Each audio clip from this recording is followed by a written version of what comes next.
Hi friends, welcome to my channel Suji A to Z videos. Today recipe idli. ఎంతో స్పాంజీగా టేస్టీగా ఉండే ఇడ్లీని పల్లీల చట్నీని ఎలా ప్రిపేర్ చేయాలో చూద్దాం రండి. చూడండి ఎంత బాగా వచ్చిందో ఇడ్లీ.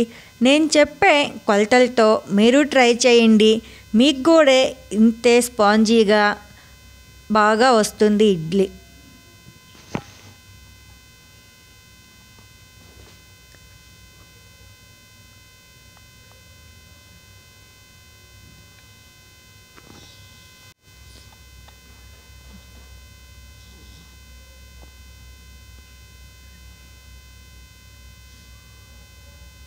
చూడండి ఎంత మెత్తగా వచ్చిందో. మరి ఎలా చేయాలో చూద్దాం రండి. ఫస్ట్ ఒక కప్పు మినప్పప్పు తీసుకుందాము. మినప్పప్పుని 6-7 అవర్స్ నానపెట్టుకుందాము. వాటర్ పోసుకొని మంచిగా 2-3 సార్లు వాష్ చేసుకొని పెట్టుకుందాము. 6-7 గంటలు ఖచ్చితంగా నానపెట్టాలి. అప్పుడు మనకు మినప్పప్పు బాగా నానుతుంది, మనకు ఇడ్లీ కూడా బాగా వస్తుంది. అలాగా నానపెట్టిన దాన్ని నీళ్ళన్నీ వంపేసి అది మొత్తము మిక్సీ జార్లోకి వేసుకుందాము. అందులో మనము రవ్వని నానపెట్టుకుందాము. ఒక గ్లాసుకి 2.5 గ్లాసు రవ్వని నానపెట్టుకుందాము. 1/2 అవర్ పాటు నానపెట్టుకుందాము. 2-3 సార్లు బాగా వాష్ చేసుకొని వాటర్ పోసి నానపెట్టుకుందాము.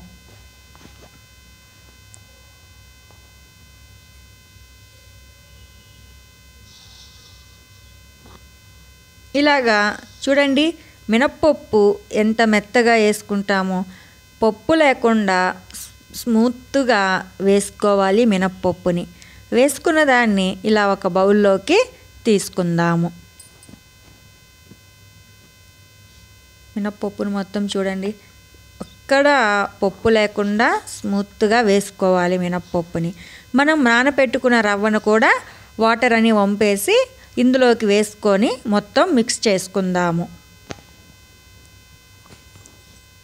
ఇలాగ రవ్వను మొత్తం వేసుకొని మొత్తం మిక్స్ చేసుకుందాము. రవ్వ మొత్తము మినప్పప్పులో కలిసే విధంగా మొత్తం మిక్స్ చేసుకుందాము. ఈ విధంగా మొత్తం నీట్గా మిక్స్ చేసుకొని బాగా చూడండి ఈ విధంగా ఎక్కడ రవ్వ కనిపించకుండా పిండి మిగలకుండా మొత్తం నీట్గా చేసుకొని ఓవర్ నైట్ మొత్తం అలాగే ఫ్రిడ్జ్లో పెట్టకుండా బయట పెట్టుకుందాము. బయట పెట్టడం వల్ల ఉదయంకి మంచిగా పులుస్తుంది, మనకి ఇడ్లీ బాగా వస్తుంది. బయట పెట్టడం వల్ల ఇడ్లీ కూడా బాగా వస్తుంది. ఫ్రిడ్జ్లో పెడితే పిండి పులవదు కదా, అందుకారణంగా ఇడ్లీ కూడా గట్టిపడుతుంది. బయట పెడితే స్పాంజీగా వస్తుంది. తగినంత సాల్టు, చిటికుడు వంట సోడా వేసుకొని బాగా మిక్స్ చేసుకుందాము. ఇడ్లీ పాత్ర ప్లేట్లు తీసుకొని ఆయిల్ కానీ నెయ్యి కానీ అందులో రాసుకుందాము. అలా తీసుకున్న తర్వాత మనము రవ్వ కలిపి పెట్టుకునేది కూడా అందులోకి వేసుకుందాము.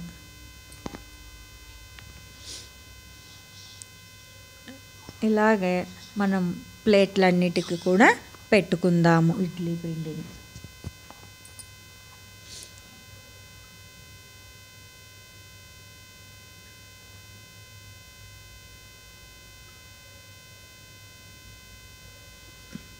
ఇలాగ మిగతా ప్లేట్లకు కూడా పెట్టుకుందాము. ఇడ్లీ పాత్రలోకి వాటర్ పోసుకొని ప్లేట్లన్నీ పెట్టుకొని 10 to 15 మినిట్స్ ఉడికించుకుందాము. 15 మినిట్స్లో ఇడ్లీ మొత్తం ఉడికిపోతుంది.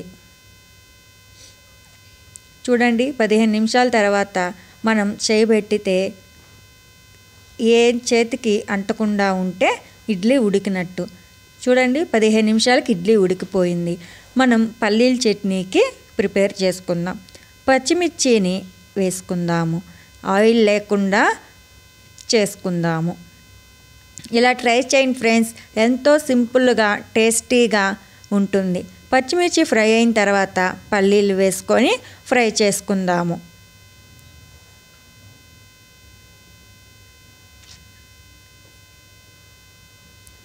పుట్నాల పప్పును కూడా వేసుకొని ఫ్రై చేసుకుందాము. ఇలా మొత్తం ఫ్రై చేసుకొని మిక్సీ జార్లోకి వేసుకుందాము. చల్లారిన తర్వాత మిక్సీ జార్లోకి వేసుకుందాము. సాల్ట్, తగినంత సాల్టు, 2-3 వెల్లుల్లిపాయలు, చిటికెడు చింతపండు వేసి వాటర్ వేసుకొని మెత్తగా మిక్సీ పట్టుకుందాము. నేను పోపు వేయలేదు ఫ్రెండ్స్. మీకు పోపు వేసుకోవాలనుకుంటే పోపు కూడా వేసుకోవచ్చు. అంతే, ఎంతో టేస్టీ అయిన ఇడ్లీ పల్లీల చట్నీ రెడీ.